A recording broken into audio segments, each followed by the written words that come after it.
What's your never again story? Once I made 2 terrible food decisions in a single day. This was years ago when I was in my mid-20s. I woke up hungry and went to the fridge to grab some leftover Taco Bell, but I'd accidentally forgotten it in the car overnight. Still, I thought if I microwaved it, it'd be fine. So I ate a Taco Bell chicken quesadilla that had been sitting out for over 20 hours. Just as I was finishing it up, my buddy called and begged me to join him on a just friends hang session with a girl that he was trying to date. They wanted to go to this Asian seafood place I'd always seen driving by but had never been to. So we go, and they have a kind of mini seafood super platter that's meant to feed the whole table like a super sampler. We get that. It's supposed to feed 6, but we finish it off as a party of 4. That afternoon, it began. My friend called and asked if I was feeling bad from the seafood, and I told him yeah, but it was probably something from earlier in the day for me. He said, yeah, we are feeling a little queasy too, but we've got tickets tonight, so we're gonna drink water and go for it. I got a date, woo! I wished him luck and went back to Fallout 3. By midnight, I thought I was going to turn inside out. It was so bad, I would have called 911 if my phone had been in the bathroom with me, but it was on my nightstand and I physically could not get to it. I could hear it ringing occasionally, so I hoped that whoever was trying to call would stop by and take me to the hospital. It was the longest night of my life, but by early afternoon the next day I was coming around. I tried to stay hydrated by letting shower water run into my mouth during the event. The toilet was right next to the tub, and I could sit and hang my head into the tub at the same time under the shower head. So I just ran the shower on my head, crapped my guts out the back, and vomited my soul out the front. Turns out the calls late at night were my buddy calling to come pick them up because they both had accidents at the concert on their first date. They are married now. This was before Uber or Lyft, in case anyone is wondering. They finally managed to get his uncle to get them. Never again. 103 temperature, sicker than a dog from the flu, and constipated. I was miserable. I took 4 fiber pills in the morning and had hallucination fits for the next 4 to 5 hours, desperately trying to get some sleep. I took an Ambien sleeping pill, extra strength. Woke up 9 hours later, not constipated anymore and having to do a crap load of laundry. I've told this story before, and it's probably not the type of story that you were expecting, but it fits the question, so here you go. Okay, so this requires a bit of backstory. When my wife and I first got together, we lived in a tiny apartment and shared a twin bed. This situation continued even after she got pregnant. This, of course, substantially reduced my sleeping area. We slept in a spooning position. One night, when she was about 7 months pregnant, I awoke in the middle of the night and tried to readjust the blanket to recover myself. It often would end up bunched between us, so I reached down to find it and pull it back up. There was some resistance, but I assumed that she had her foot on it or something, so I pulled harder and kept pulling, assuming it would come free any second now. At this point, my wife turned her head around and angrily asked what the hell I was doing. Turns out that I was not pulling the blanket. I had grabbed the back of her underwear and was forcefully pulling them up. I broke out laughing and couldn't stop for quite a while. She was substantially less amused, and even less so after my explanation. So the mistake that I will never make again is, never tell an angry, rudely awoken pregnant woman that you mistook her underwear for a blanket, especially if you're laughing hysterically at the time. Rode an Amtrak train from New Orleans to Washington, D.C. I thought I was a prodigy by choosing coach seating over a sleeper car or flying as I was saving some money by doing so. Jump forward to 25 hours in the same seat, the dude next to me pulling a Germany versus Poland invasion in the armrest, the baby screaming all night in the back of the car, and I couldn't sleep. The toilet situation had deteriorated on board to the point where I would use my elbows and my boots to open and close the door and flush the toilet, as my fellow riders were baffled by the concept of flushing and utilizing a trash bin for paper towels. I've been awake 25 hours at this point, and it's 3:45 a.m. If I ever do this, it's gonna be in a sleeper car. Frick the savings. Murder on the Orient Express had the right idea. Took an Amtrak train from Montana to North Dakota, on a trip that was supposed to take 12 hours. Ended up taking 28 freaking hours due to mostly winter-related delays, and another 4 hours of which was a surprise stop and a search by heavily armed Border Patrol. It reached nightmare proportions when the food and beverage car ran out of everything. No food, no drinks. This was about 15 hours in. First time I felt the pains of true hunger in my life. It was a very rural/scenic route and included only one stop. which happened to be the one place they moved quickly. 15 minutes at 3 in the morning. The lone vending machine at that podunk station was rushed and empty before we even got within 5 feet of it. It was a specific kind of hell. Even after the trip out ended, the nightmare didn't.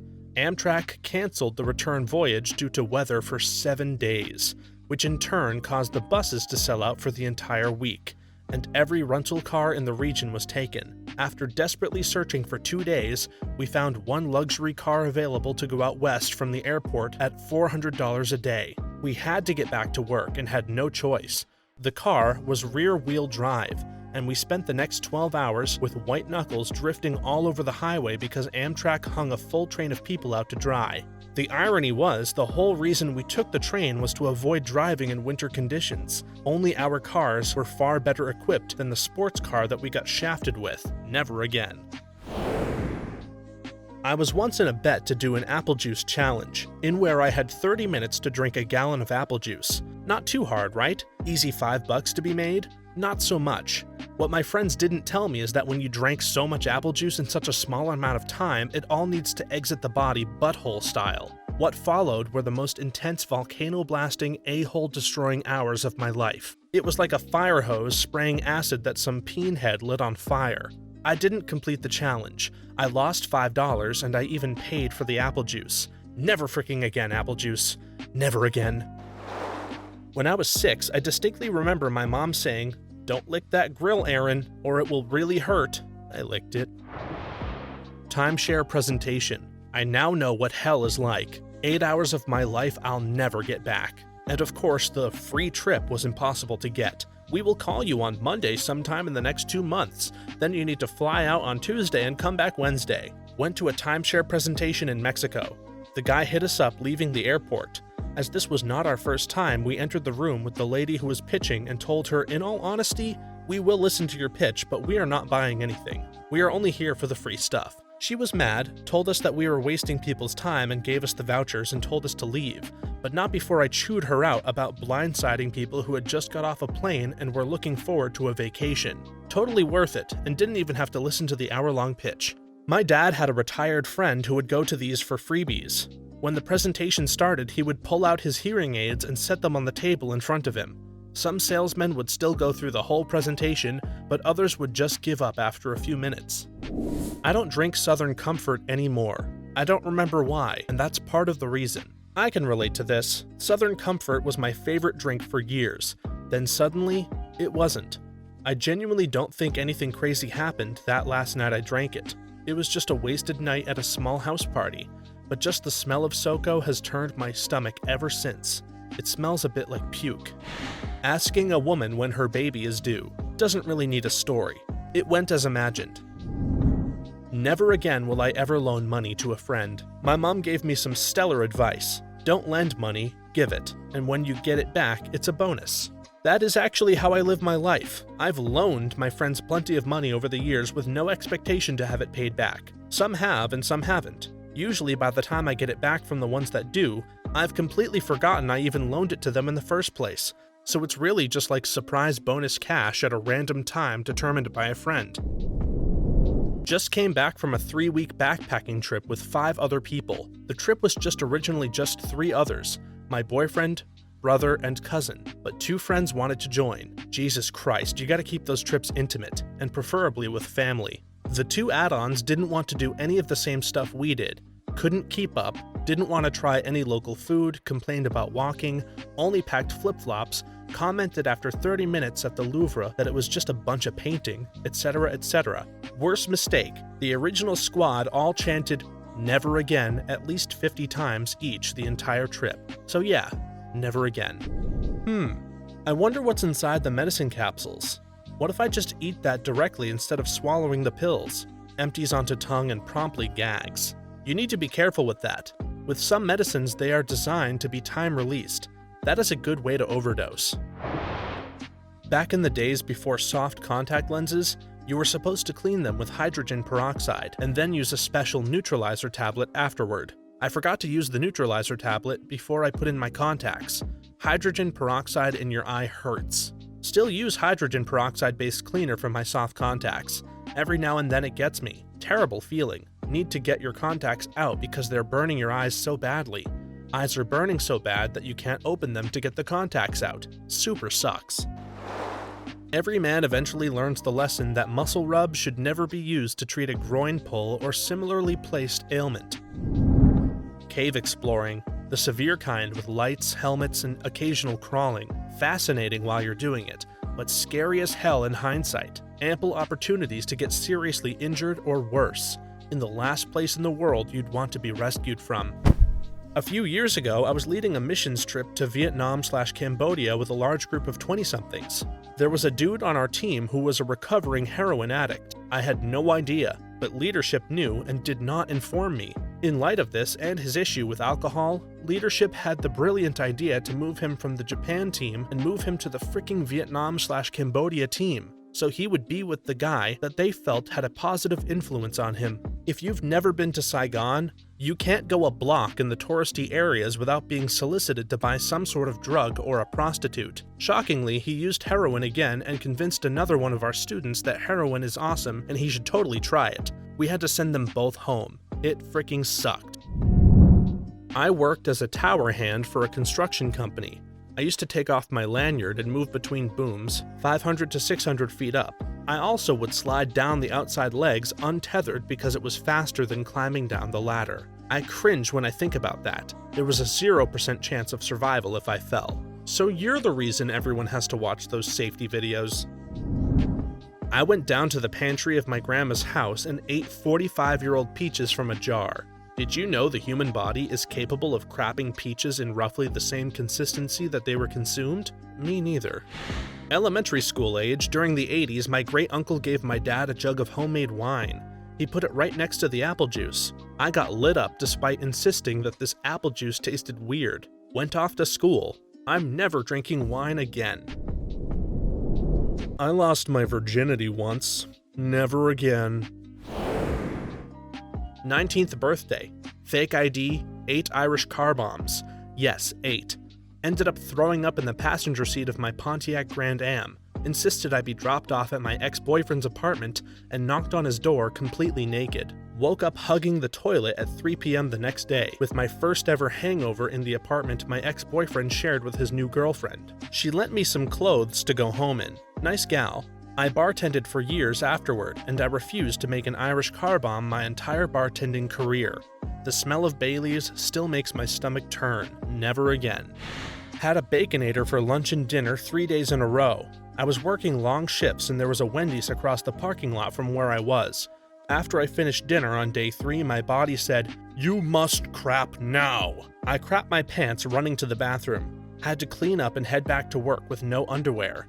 0 out of 10. Though I occasionally went to work commando on hot days after this. Maybe it would have been a good idea to explore the rest of the Wendy's menu instead of going on an all-Baconator diet.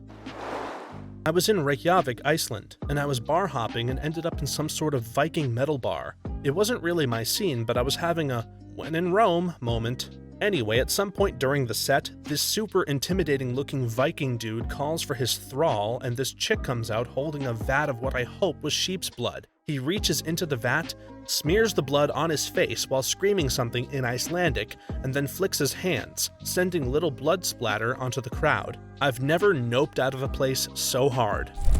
Never again will I engage in any sort of eating race.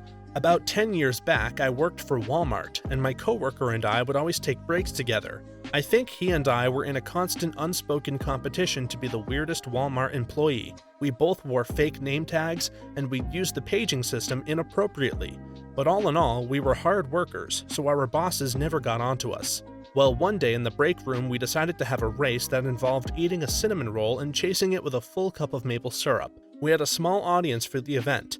We were sitting across the table from each other when someone said go, and before I could even unwrap my cinnamon roll, he slammed down his cup of maple syrup. I asked him, "How did you eat that so fast?" He said, "I just swallowed it whole." I demanded a rematch and bought him another cinnamon roll from the vending machine. This time I was determined to win. Someone said go and I shoved the cinnamon roll in the back of my mouth, grabbed the syrup and swallowed. But I didn't swallow.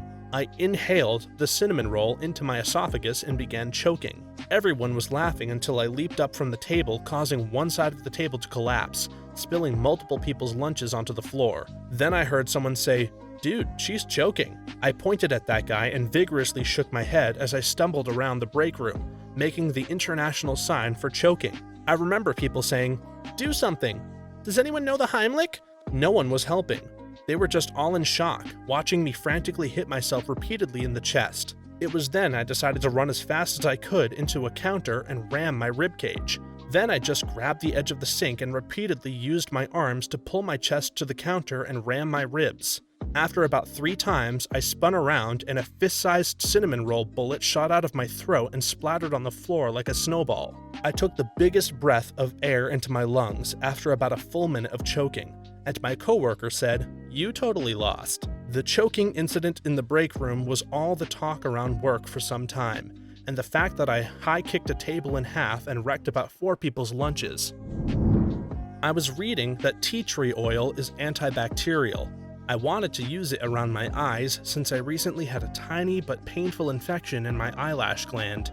I did not read that it had to be diluted. I was beet red around the eyes. The burning would not stop. Dish soap and icing helped.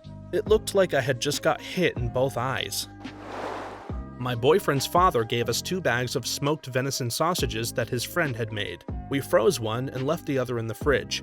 I guess because it was smoked, I couldn't tell when it spoiled, so one day I had some, and not 20 minutes later I almost crapped my pants.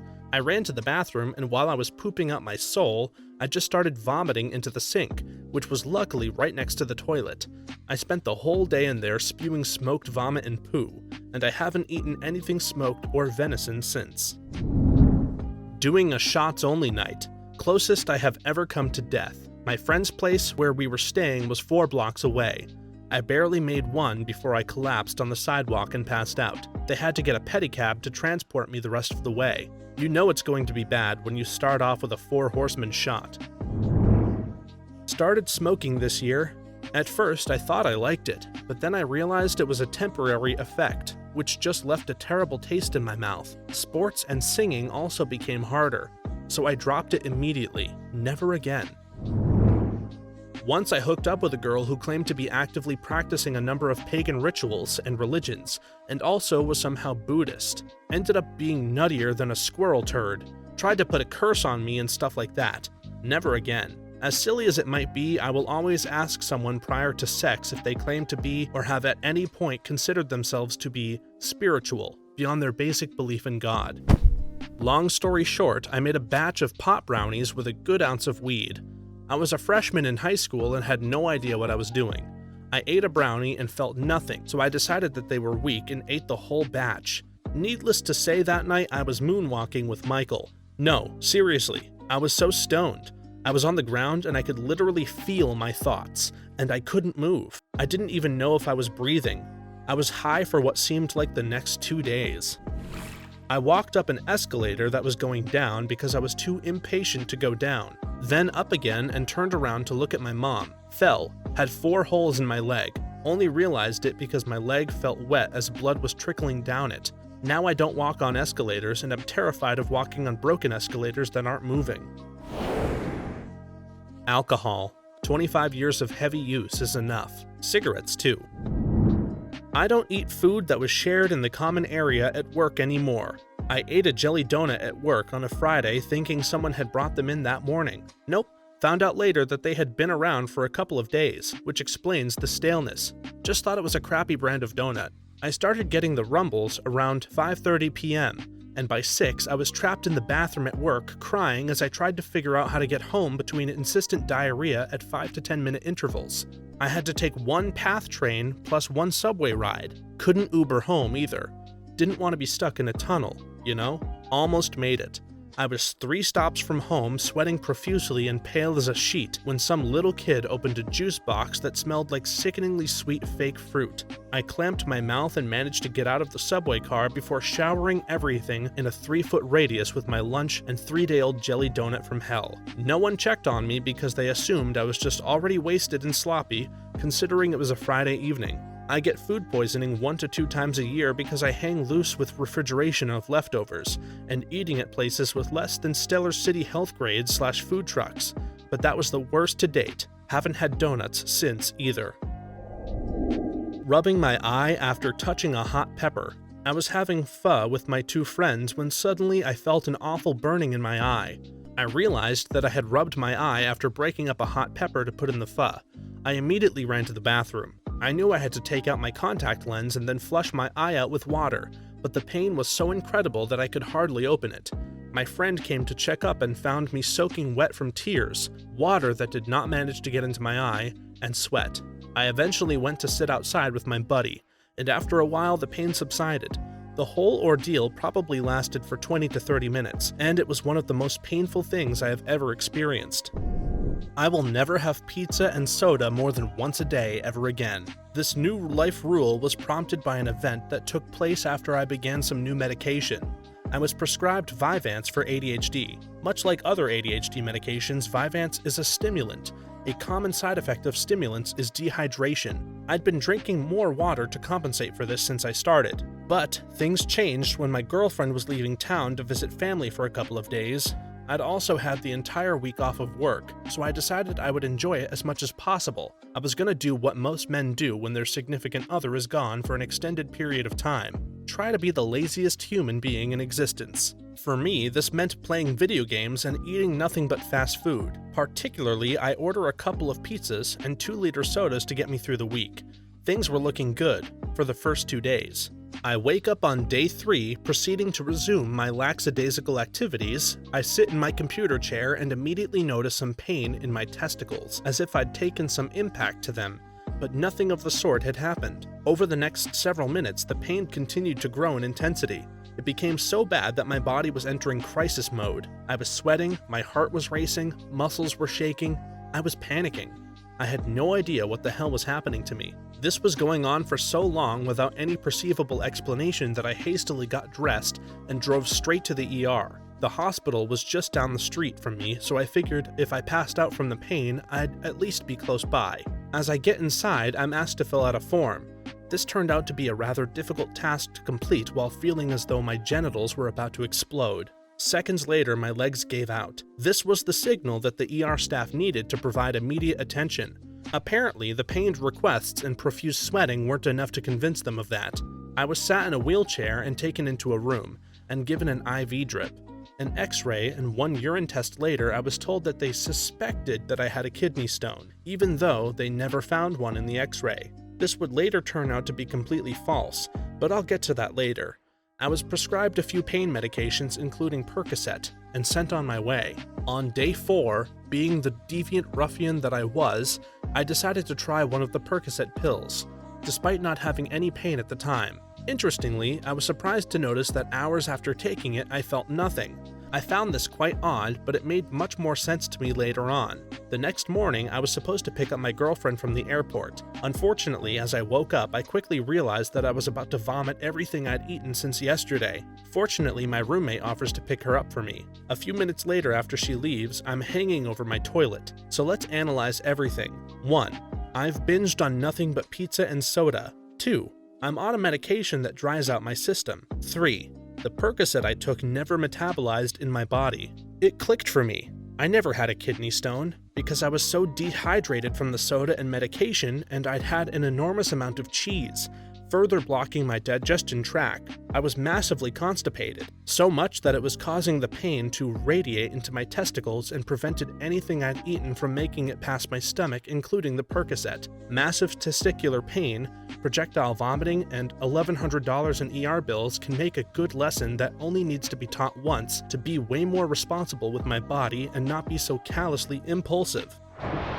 I was taking a trip to London and saw it was so much cheaper to start my flights in Dallas, 5 hours away. So I drove there, left my car, and took my trip. Everything went awesome. I figured I could get back to Dallas after sleeping on the plane and just drove home, which was a dumb idea, and I eventually gave up and got a hotel. I left while it was still dark, driving through Oklahoma, and I saw a storm in the distance. Of course, I got stuck in that storm in the middle of nowhere. I couldn't pull over, and there wasn't any place to stop, so I had to power through till I hit the next town. It was raining and hailing so hard I couldn't see. My car would occasionally lose traction, and the radio informed me that there was a tornado watch in the area near me. It was one of the most terrifying experiences I've been through. I made it to the next town and got myself a Victory McGriddle and swore I would always pay the extra money to fly out of the smaller airport near my hometown. Went to Bruges.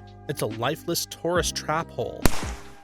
I am now retired from bungee jumping. To explain, 10 years ago I was in New Zealand studying abroad, surprised myself by trying bungee jumping and loved it. The falling part sucked, but the neat part is during the bounce after you zoom up like Superman.